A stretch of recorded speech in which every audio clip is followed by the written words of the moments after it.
नमस्कार दोस्तों, कैसे हैं आप लोग। स्वागत है आपका इस यूट्यूब चैनल पर। दोस्तों, आप लोग वीडियो एग्ज़ाम चिल्लाते हैं, तो आइए देखते हैं कि हिंदी में आपकी तैयारी कैसी है।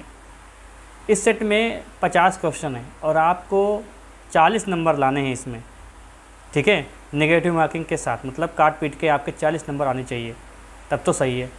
तो चलिए देखते हैं कि आपके कितने क्वेश्चन सही होते हैं।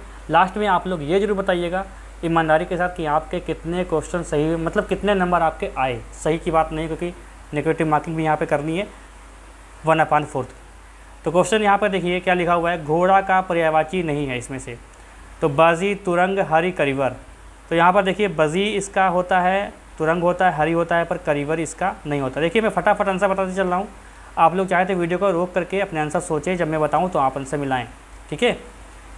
कौन सही सुमेलित नहीं है यहाँ पर बताया गया है। तो यहाँ पर एक तरीके से कहें तो विलोम शब्द की बात हो रही है। इलोक, परलोक, उच्च, निम्न, सगुण, निर्गुण और गुप्त रहस्य। तो यहाँ पर देखिए गुप्त रहस्य जो है सुमेलित सही नहीं है, क्योंकि गुप्त और रहस्य एक ही चीज़ होती है, बाकी सारी जो है एक दूसरे के विलोम शब्द यहाँ पर नजर आ रहे हैं। अगला क्वेश्चन देखते हैं। जिसका तेज समाप्त हो गया हो, जिसका तेज समाप्त हो गया उसको क्या कहते हैं। तो तेजस्वी, भाई जिसके तेजस्वी तो नहीं कहेंगे, उसको तीव्र भी नहीं कहेंगे। यहाँ पे बहुत ही देखिए बहुत ही सरल, ये मेरे हिसाब से बहुत ही सरल जो है सेट है ये, ठीक है। इससे सरल आपको सेट नहीं मिलेगा। इसका आंसर है निस्तेज। उसने सोचा होगा ये वाक्य जो है किस प्रकार का है। विस्मयबोधक है, आज्ञावाचक है, संदेहवाचक है या संकेतवाचक है। तो भाई संदेह है, उसने सोचा होगा, ये आपको संदेह है ना। अगला क्वेश्चन है आग में घी डालने जो है, ये मुहावरे का सही अर्थ क्या है। आग में जो घी डालने वाला होता है उसमें ये मुहावरे का सही अर्थ बताइए क्या है। तो इसका सही अर्थ क्या है, क्रोध को और बढ़ाना। भाई कोई नाराज़ हो उसको आप और नाराज़ करो, उसी को कहते हैं आग में घी डालना। प्रवास करने वाले के लिए एक शब्द बताइए। प्रवासी, निवासी, विदेशी, स्वामी। अब स्वामी तो होगा नहीं, ठीक है, स्वामी तो ऐसे ही कट गया। स्वामी मतलब क्या होता है। तो यहाँ पर निवासी, अब प्रवास करने वाला है ना, मतलब दूसरे देश में, तो प्रवास, ये प्रवासी हो गया, ठीक है। अगला क्वेश्चन देखते हैं। निम्नलिखित में से कौन सा शब्द अशुद्ध है। तो यहाँ देखिए यथोचित सही लिखा है, वात्सल्य सही लिखा है, वांछनीय सही लिखा है, पर प्रफुल्लित सही होता है, प्रफुल्लित। जलानिधि, जलनिधि किस प्रकार का शब्द है। रूढ़ है या योग रूढ़ है या यौगिक है। तो भाई जल प्लस निधि, ठीक है, यौगिक है एक तरीके से कहें तो। मैंने यौगिक और रूढ़ और योग रूढ़ सब मैंने हिंदी में पढ़ाया है। आप लोग चाहे तो प्लेलिस्ट चेक कर सकते हैं, बस छोटे बोर्ड पर है, लेकिन आप कंटेंट अगर देखना चाहते हैं तो आपको बहुत ही अच्छे से मिल जाएगा। अगला क्वेश्चन है कि निम्नलिखित में से कौन सा शब्द वर्तनी के आधार पर शुद्ध है। तो अध्ययन, आशीर्वाद, इकाई, ये भी गलत है, ये भी गलत है, ये भी गलत है, ये सही है, बिल्कुल करेक्ट। अगला क्वेश्चन है अल्पायु का विपरीतार्थक यानी विलोम पूछा गया है। अल्पायु तो दीर्घायु, चिरंजीवी, बहुसंख्यक, जीवित, तो ये दीर्घायु हो जाएगा।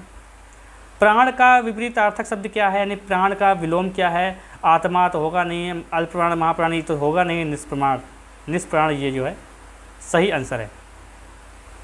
अगला सवाल क्वेश्चन है निम्नलिखित शब्दों में से कौन सा एक पुर्तगाली भाषा का शब्द है। पुर्तगाली भाषा का शब्द पूछा गया है इसमें। पिस्तौल, रेल, आदमी, चेहरा। तो पिस्तौल जो है इसका आंसर सही है। देखिए मैंने पुर्तगाली, अरबी, फारसी इन सब की एक ट्रिक बनाई है। आप लोग ये डालिए और नाम आगे डालिए, Ricky A to Z classes आ जाएगा, आप लोग देख सकते हैं, ठीक है। सजाना क्रिया से भाववाचक संज्ञा बनेगी कौन सी। सजा, सजावट, सजावा, सजावटी। तो क्या होगा इसका आंसर, बिल्कुल सही, सजावट आप सही बता रहे हैं। सेब में मिठास है, सेब में मिठास है, इस वाक्य में मिठास क्या है। तो मिठास देखिए जातवाचक संज्ञा तो है नहीं, द्रव्यवाचक तो है नहीं, और व्यक्तिवाचक तो है नहीं, तो बचा क्या, भाववाचक, भाववाचक संज्ञा है।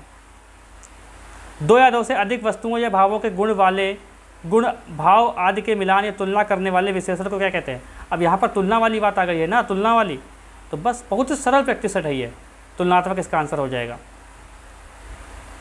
बस आप लोग एक तरीके से कहें तो आप लोगों को मैं वार्म अप कर रहा हूँ, ठीक है। जवाहर किस भाषा का मूल शब्द है। जवाहर बताइए, अरबी भाषा का है, ठीक है। उत्लंघन, उच्चधन लंघन की संधि से निर्मित नया शब्द क्या होगा। अब यहाँ पर बच्चा भी जानता होगा कि उत्लंघन कुछ ऐसी कुछ बात हो रही है, इसका मतलब जो है उल्लंघन, ये सही हो जाएगा, ठीक है। निशांत दौड़ रहा है, निशांत दौड़ रहा है, वाक्य में क्रिया बताइए।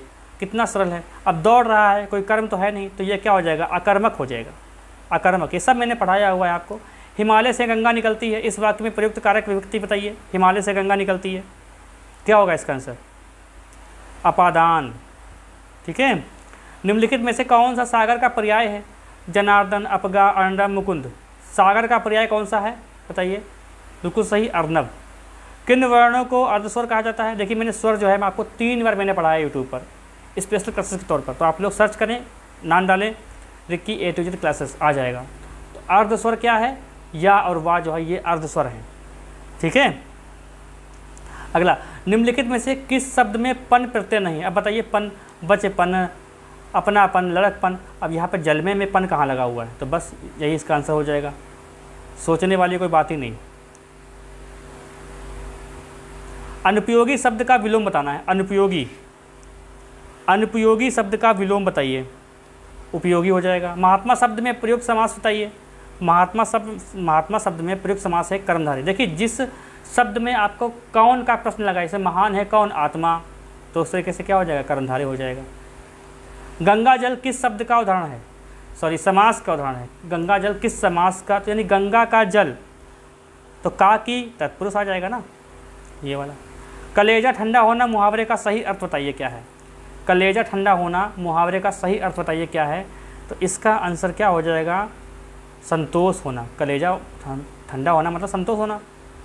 सब धन 22 पसेरी, सब धन 22 पंसेरी लिखा हुआ है, लोकोक्ति का सही अर्थ बताइए क्या है, तो अच्छा बुरा सबको समान समझना। यहाँ पर क्या है कि ये यहाँ पर एक वाक्य लिखा हुआ है ऊपर, उसके नीचे 4 जो हैं विकल्प दिए हुए हैं, जिसमें बताना है कौन सा विकल्प जो है इसका सही शुद्धतम रूप है।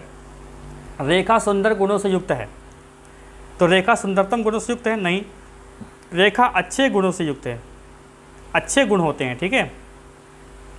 वे प्रतिदिन आपस में परस्पर झगड़ते हैं, वे प्रतिदिन आपस में, अब आपस में और परस्पर ये दोनों एक साथ नहीं होते हैं। ठीक है, ये ध्यान रखिएगा। तो ये वे प्रतिदिन परस्पर झगड़ते हैं।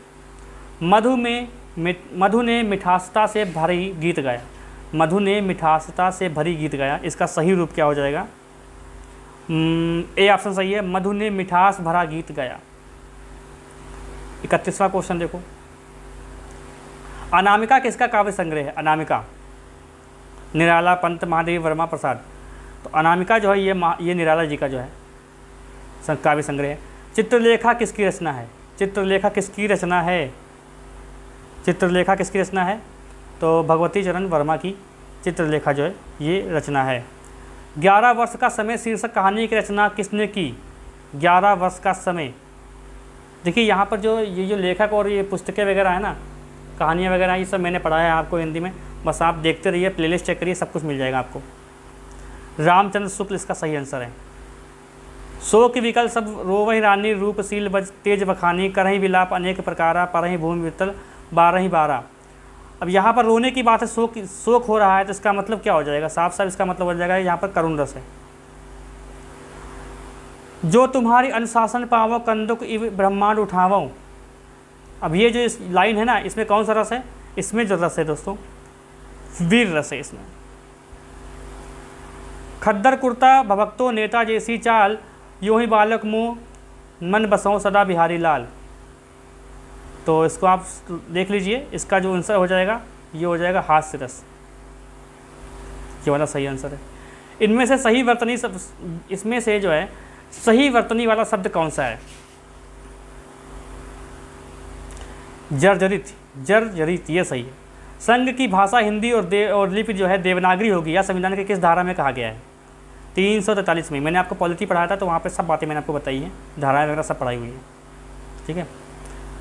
क्वेश्चन है, आकाश गंगा का पर्यायवाची है, तो मंदाकिनी भी है, सुर नदी भी है, और स्वर्ग नदी भी है, यानी डी ऑप्शन सही है। धन को व्यर्थ ही खर्च करने वाला, धन को व्यर्थ ही खर्च करने वाला, इसका क्या उत्तर हो जाएगा, इसको बोलते हैं अपव्ययी, और जो कम खर्च करने वाला उसको बोलते हैं मितव्ययी। जिसके हस्ताक्षर नीचे अंकित हों, तो इसका आंसर हो जाएगा अधो हस्ताक्षर कर्ता। बरसात बिल्कुल ना होना कहलाता है क्या, अनिवृष्टि होता है या अनावृष्टि होता है, इन दोनों में से एक ऑप्शन सही है। बताइए कौन सा सही हो जाएगा। ये वाला अनावृष्टि होता है। उज्ज्वल में उपसर्ग बताइए। तो उज्ज्वल जो है ये एक व्यंजन संधि है, इसका जो उपसर्ग क्या हो जाएगा, उत, उत धन ज्वल। उपासना में कौन सा उपसर्ग है, उपासना में कौन सा उपसर्ग है ये बताना है आपको। तो उपासना में उप हो जाएगा, ये वाला सही उत्तर हो जाएगा ना। चलिए 6 क्वेश्चन बचे हैं, ये भी देखते हैं। इनमें से किस शब्द में कर्मधारय समास नहीं है। तो भारतवासी, परम है कौन, ईश्वर, पीला है कौन, अंबर, महान है कौन, जन।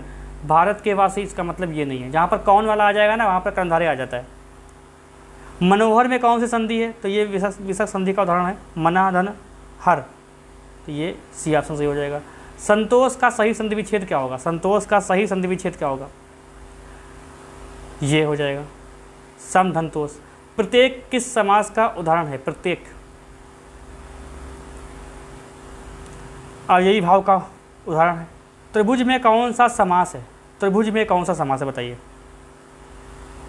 भाई द्विगु समास है और क्या। पतंग शब्द का कौन सा अर्थ नहीं होता है। तो देखिए पतंग का सूर्य भी अर्थ होता है, पक्षी भी है, कीट भी है, घोड़ा नहीं होता है। तो ये हो गया 50 क्वेश्चन। अब आपको ईमानदारी के साथ बता देना है कि कितने आपके क्वेश्चन सही हुए हैं। और अगर आप ऐसे ही प्रैक्टिस जारी रखना चाहते हैं तो आप लोग कमेंट बॉक्स में बताइएगा, और अपने साथियों के साथ इस वीडियो को शेयर करें, उनसे भी पूछें कि कितने नंबर बन रहे हैं, उनके कैसी तैयारी है।